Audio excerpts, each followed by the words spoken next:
bienvenue sur la mécanique universelle. Alors aujourd'hui nous sommes dimanche de pelle à gâteau, le 26 juin 2022.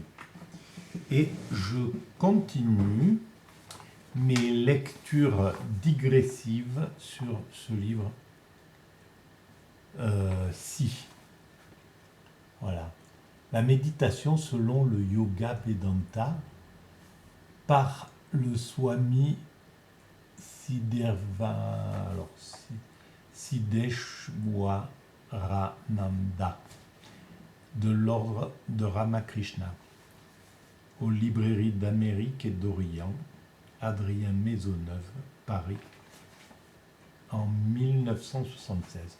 Alors, voilà, je lis, je découvre, c'est la deuxième vidéo sur ce bouquin, et je commente en lien avec la théorie que je développe sur la mécanique universelle.net, le site, une théorie téléologique, donc qui s'intéresse à l'évolution de l'humanité. Voilà. Donc je vais reprendre un tout petit peu plus haut où j'avais cessé hier ma vidéo. Donc en rapprochant par un trait d'union deux systèmes, c'est la préface, hein, on est dans l'avant-propos. En rapprochant par un trait d'union deux systèmes philosophiques, Darsanya, dont les démarches sont fort différentes, l'un, le yoga, qui reste fidèle au point de vue exposé par Patanjali et conduit à l'expérience mystique, et l'autre, le Vedanta, qui met en relief le côté métaphysique et mène à la connaissance, jnana. J'ai observé la tradition de l'ordre de Ramakrishna et me suis efforcé d'exposer le sujet non pas d'une manière dogmatique et par conséquent partiale, mais en m'inspirant de l'enseignement de notre maître, après avoir fait la synthèse expérimentale de toutes les méthodes. Sri Ramakrishna a déclaré en connaissance de cause que pour réaliser la vérité des vérités, il y a autant de chemins que de religions et de systèmes. Voilà. D'où la vision œcuménique, la vision universaliste, la vision bienveillante de ces sages de l'hindouisme. Je l'ai souvent remarqué en lisant quelques ouvrages à ce sujet. Et donc, voilà, il y a autant de chemins que de religions et de systèmes pour atteindre la vérité des vérités. La vérité des vérités, à mon sens, c'est l'état d'extase, de nirvana, de bhakti, voilà. Peu importe le terme qu'on lui donne, c'est atteindre cet état-là. Et c'est clair qu'il y a autant de chemins que de religions, parce que toutes les religions l'ont expérimenté, toutes parlent de cela. Et même les athées, ou pas forcément, par exemple certains philosophes, ont vécu des états d'extase. C'est le cas de Jean-Jacques Rousseau, c'est le cas de Pascal, c'est le cas... Et ils ont relaté ces expériences-là. Cette expérience, ça peut être une expérience accidentelle. Peu importe. En tout cas, ce que dit donc Siddeshwarananda, c'est que tout le monde détient une vérité dans la mesure où il est juste et où c'est pas du pipeau, entre guillemets. Et les grands mystiques depuis des milliers et des milliers d'années, les grands mystiques de toutes les grandes religions qui ont écrit les plus beaux textes, des textes extraordinaires, ont montré à travers ces textes, leurs écrits,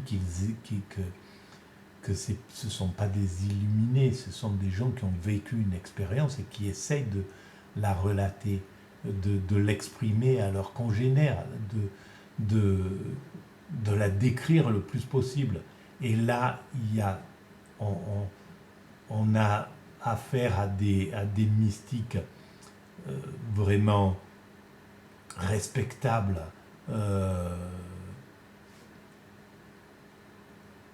voilà, des esprits éveillés, clairs, précis, justes, voilà. Et donc ils ne méritent pas ce que le monde matérialiste actuel, au moins la partie un peu méprisante, renvoie à cette grande mystique, au grand mystique. Donc je continue ma lecture. Dans ce modeste travail, j'ai voulu prouver qu'entre la démarche du mystique et celle du métaphysicien, il n'existe, quant au résultat ultime, aucune différence lorsque les aspirants, quelque voie qu'ils aient choisie, partent résolument à la conquête de la réalité suprême et que pour tenter cette ascension, ils sont pourvus de l'équipement requis. Autrement dit, quand ils possèdent les vertus morales indispensables et qu'ils remplissent les conditions préliminaires essentielles. Voilà. Les vertus morales indispensables, c'est juste un esprit bienveillant, un esprit qui ne va pas critiquer pour critiquer le scientifique, ou le scientifique qui va critiquer pour critiquer sans se poser de questions le religieux. Donc il y a bien, c'est ça, la vertu morale indispensable, c'est la bienveillance, la justesse dans le regard de l'autre, de celui qui cherche à découvrir le principe créateur, à savoir ce que c'est, à sa manière. Le scientifique, quand il découpe l'atome au maximum dans les accélérateurs de particules, ou qui recherche à travers des calculs mathématiques à savoir ce qu'il y a dans la plus petite partie de la matière, qu'est-ce qui peut être là, après le quark, plus bas que le quark, qu'est-ce qui se passe encore dans cette matière, ce qui est à l'origine de l'univers. Voilà, ou qui cherche à savoir si c'est un Big Bang ou s'il y a plusieurs mondes différents selon la vibration de la matière, ça donne tel monde, et puis une autre vibration donnerait un autre monde. Enfin, ce que cherchent les physiciens, ce que cherchent les mathématiciens, etc., quand ils sont vraiment curieux de savoir ce qui est à l'origine de la création, donc ils ont l'esprit en même temps pointu, on va dire myope sur ce qu'ils sont en train de chercher, un esprit très très pointu là-dessus, mais en même temps capable de se hisser au-dessus pour essayer de comprendre la totalité de ce monde et de comment est fait ce monde. Le chapitre 4, le rôle du japa dans l'éveil de la Kundalini, et la conclusion, l'expérience intégrale, n'ont toutefois pas la même origine que les autres parties de ce livre. Ce chapitre est en majeure partie composé d'extraits de lettres privées écrites par moi à de nombreuses personnes qui m'avaient demandé conseil et à qui j'ai donné des éclaircissements sur la tradition tantrique des exercices spirituels. En ce qui concerne la conclusion, c'est le résumé d'une conférence que j'ai faite en 1942 à l'université de Toulouse, dans un cercle d'étudiants sur les caractéristiques fondamentales du mysticisme hindou. Cet ouvrage est dédié à mon propre gourou, dont l'image qui figure en frontispice a pu, grâce à la libéralité de Madame Francis Rouanet, être reproduite par un artiste réputé, M. Billis, d'après une photographie dégradée par le temps. Ce dessin du Swami Brahmananda, exécuté par avec un rare talent, nous apporte le témoignage direct d'une présence divine que des traités sur la méditation ou des causeries philosophiques ne sauraient que bien faiblement suggérer. Pour nous, le Swami Brahmananda demeure comme le symbole vivant de tout ce que comporte de plus sacré cette tradition spirituelle qui, hier encore, s'est incarnée sous nos yeux en la personne de Sri Ramakrishna. J'ai essayé ici de communiquer au lecteur, dans les limites où la divulgation en était permise, les vérités que j'ai reçues moi-même de mon instructeur. Mais il y a pour la vie spirituelle certains autres éléments que nous tenons pour sacro-saints, et ceux-là ne peuvent être révélés aux candidats qui en sont dignes que par le moyen consacré par le temps de la transmission orale. Voilà, il y a quelque chose comme ça dans l'hindouisme et dans le principe du gourou au bon sens du terme. Donc on voit la puissance de ce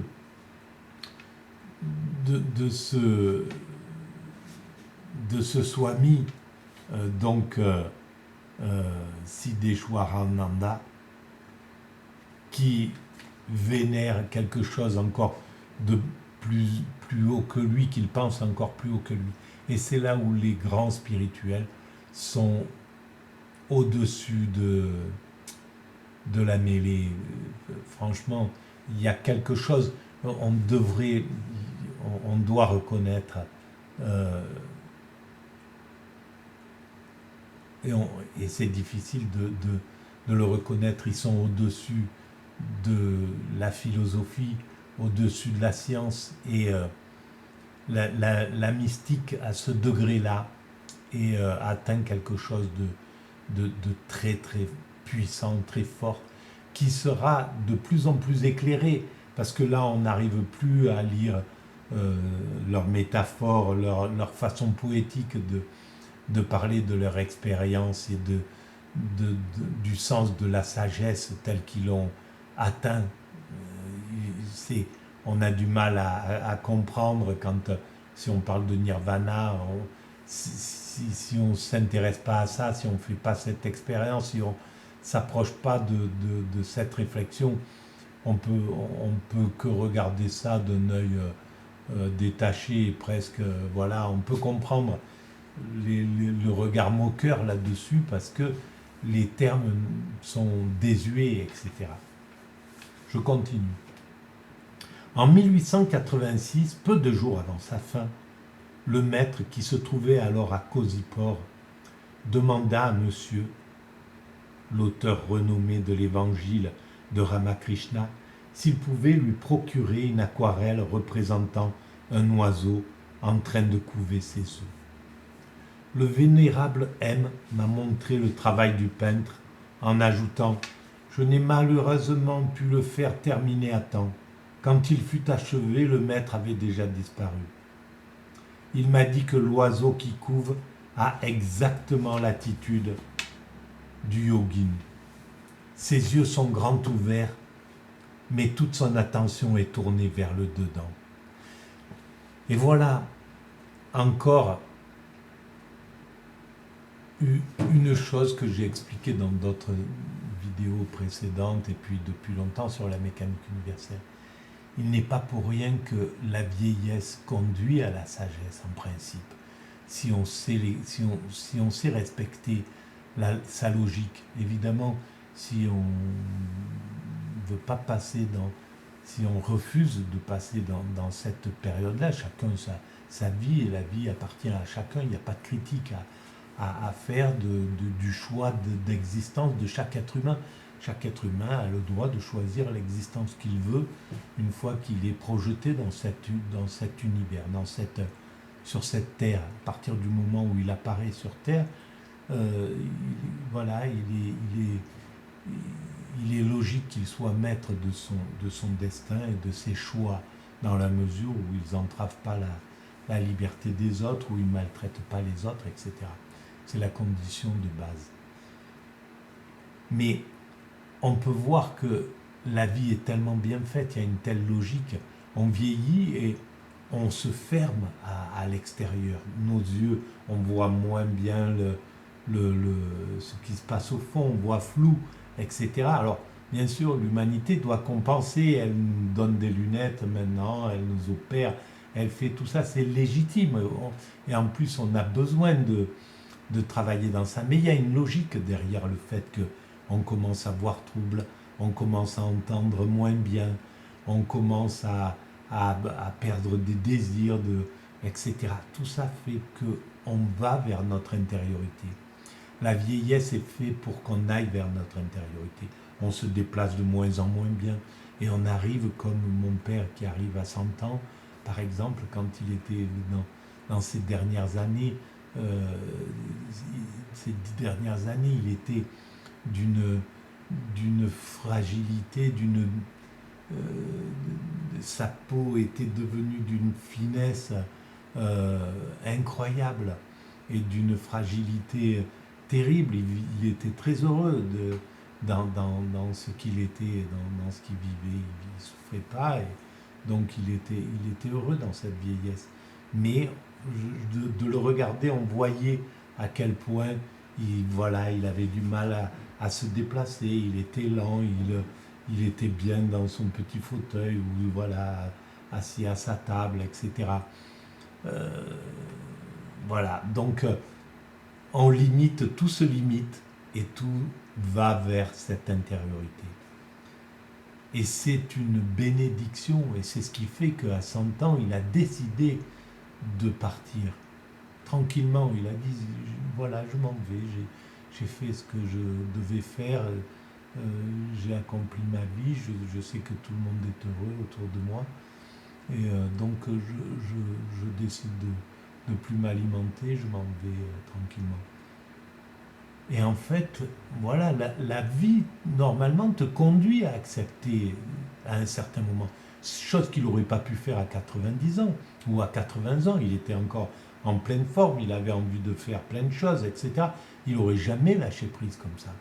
Donc, tout est organisé pour... Donc, la vie est bienveillante avec nous. C'est ça, c'est ce que je veux dire. Donc, le principe créateur qui a fait que la vie se déroule comme elle se déroule, il est bienveillant, il nous aime, il aime ses créatures. Et il le fait pour les éléphants. Un éléphant, quand il est, s'il a le bonheur de vieillir, il va vers le cimetière des éléphants, il s'écarte et puis voilà.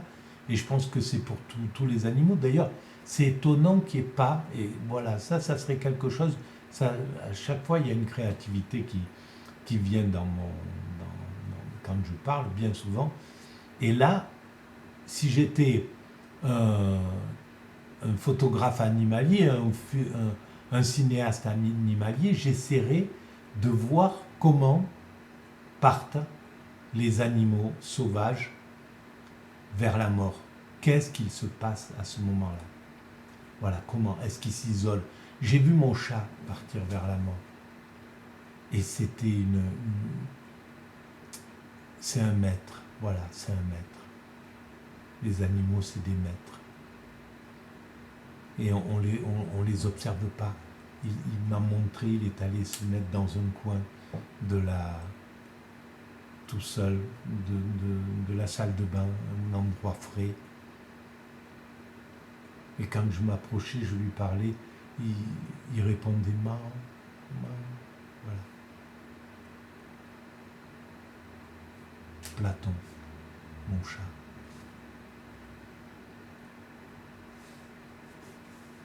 Platon. Je voulais vous montrer la photo. Bon, je la montrerai une autre fois. Alors,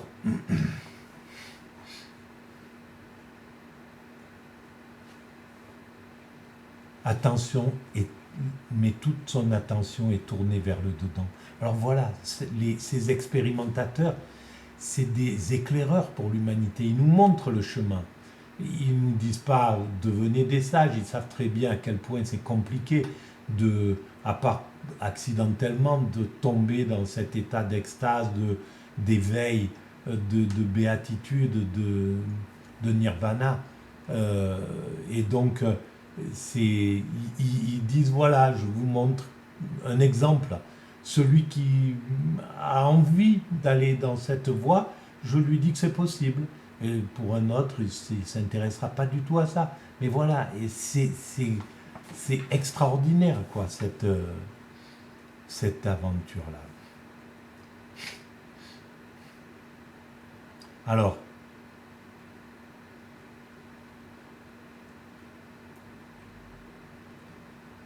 elle lui était d'ailleurs toute naturelle, car elle venait des profondeurs de sa réalisation personnelle. Jusqu'à ces derniers moments, c'est-à-dire jusqu'en 1922, il fut le président de l'ordre de la mission de Ramakrishna. À ce titre, il administra notre organisation tout entière. Il en dirigea lui-même les innombrables branches. Alors quand on lit ce maître-là, qui est devenu un maître,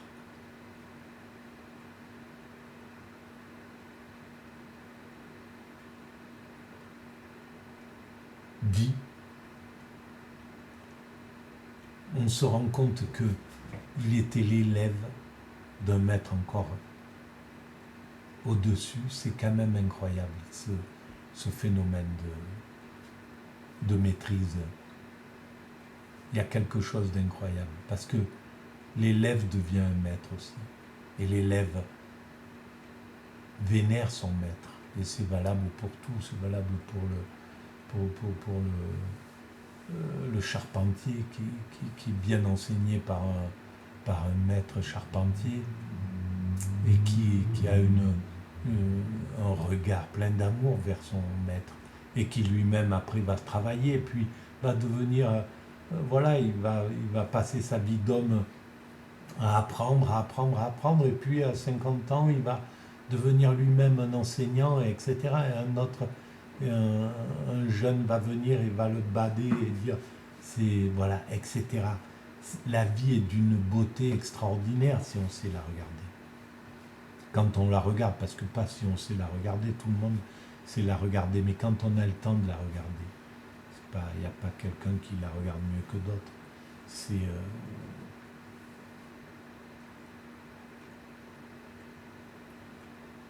Il fut le président de l'ordre de la mission de Ramakrishna. À ce titre, il administra notre organisation tout entière. Il en dirigea lui-même les innombrables branches. Monastères, centres de service social, Seva-kramash, hôpitaux, orphelinats, organismes de secours contre les inondations et la famine, qui toutes pourvoient aux besoins des milliers des nôtres. C'est incroyable tout ce qui a été fait, voilà. Et ces sages devraient être au pouvoir et nos chefs d'État, tous ces chefs d'État du président Macron au président Biden, au président Poutine, au président Johnson, au président etc. Tous ces présidents devraient avoir à côté d'eux des sages comme ça qui viennent écouter, qu'ils vont écouter 2 ou 3 fois par semaine. Voilà, juste les écouter. On serait dans un autre monde. Ça viendra. Ça sera comme ça dans 50 ans, dans 100 ans, dans 200 ans. Mais on arrivera à ces choses-là. Or, le Swami nous enseigna à envisager la vie en toutes circonstances, du point de vue le plus élevé. Alors même qu'il paraissait absorbé par les lourdes responsabilités d'une existence active, il conserva toujours la conscience du saint qui est constamment en la présence de Dieu.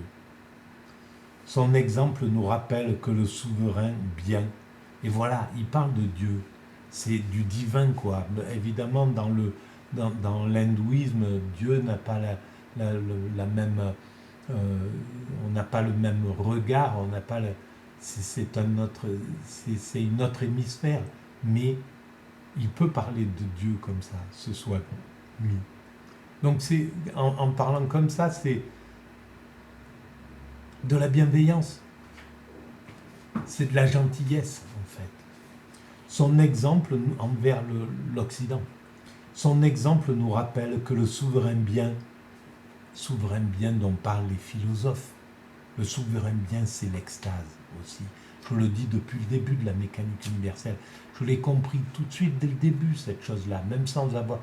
Dès que ce mot est apparu dans mes premières lectures, je ne connaissais pas la philosophie, j'ai compris que souverain bien, ça voulait parler de l'extase, ça voulait parler de cet état où on est au contact du divin. Ne peut ici-bas être réalisé que par la pratique de la méditation. Oui, alors là, je ne suis pas d'accord. On peut le vivre par accident. C'est ce que j'ai vécu. Je l'ai vécu par accident. Et c'est le cas des morts de la mort imminente, des choses comme ça, ou des gens qui vivent une expérience extatique. Voilà, Rousseau parle de... Et je crois que tous les grands philosophes ont vécu une expérience extatique. C'est à partir de là qu'ils comprennent quelque chose de au-dessus de tout. Je pense que Bergson a compris, je pense que tous les grands philosophes ont vécu une expérience comme ça. Être réalisé que par la pratique de... Et j'aimerais d'ailleurs rassembler tout ça. Ça serait bien que l'ensemble de ces jeunes philosophes-là fasse un livre en rassemblant toutes ces expériences qui ont été relatées par les philosophes. Ça serait une belle chose, ça ferait un bel ouvrage. Son exemple nous rappelle que le souverain bien ne peut ici-bas être réalisé que par la pratique de la méditation. Et ce livre, humble hommage rendu à sa mémoire, n'aura pas été inutile s'il éveille, chez ceux qui le liront, le désir de progresser sur le sentier en se consacrant à cet exercice spirituel. Je ne peux terminer cet avant-propos sans exprimer ma profonde reconnaissance à M. Marcel Sauton pour l'aide qu'il m'a apportée en rétablissant, d'après ses notes, le texte de ses causeries et en lui donnant une forme à laquelle ma connaissance encore imparfaite de la langue française ne me permet pas de prétendre. Plusieurs personnes ont pris connaissance de cet ouvrage à l'état de manuscrit et m'ont présenté de précieuses suggestions. Qu'elles soient assurées de ma vive gratitude. J'offre enfin à M. Adrien Maisonneuve mes plus sincères remerciements pour l'effort que la publication de ce livre, dans les circonstances actuelles, c'était en 1942, a exigé de lui, en mettant à la portée du public français les trésors de notre sagesse. Il a, en qualité d'éditeur, rendu depuis longtemps à notre mère patrie des services éminents dont tout hindou conservera un souvenir ému. Si parmi les lecteurs, quelques-uns éprouvent le désir d'obtenir de plus amples renseignements sur tel ou tel des sujets traités, l'auteur se fera un plaisir de les leur fournir. Il est pris de bien vouloir lui écrire à l'adresse ci-après. Eh bien, je vais lui écrire. Peut-être juste un petit mot de remerciement, sachant que depuis très longtemps, Swami Siddeshwarananda vit à Mon-Repos, au Karla Lavore, dans le Tarn, a rejoint le principe créateur. Et si, peut-être, grâce à son travail sur cette terre, il bénéficiera d'une non-réincarnation, puisque c'est le but recherché, me semble-t-il. Voilà. je vais arrêter là, c'est la fin de l'avant-propos et tout bientôt j'attaquerai le chapitre 1er, la formation du caractère et la force de la pensée. Ça, je viens de comprendre. Je suis en train de comprendre, j'expliquerai ce que je suis en train de faire à un certain moment avec une psychologue extraordinaire qui m'aide sans rien me dire quasiment. C'est ça qui est vraiment, ou très peu de choses, juste l'essentiel, mais cet essentiel qui percute, qui touche vraiment ma raison, parce que c'est à travers la raison que je peux comprendre un peu les choses, parfois. Je ne comprends pas grand-chose, mais surtout pas dans l'art de vivre correctement son existence. Mais là, je découvre des choses que je n'avais pas compris toute mon existence. Et c'est une bénédiction. Qu'elle en soit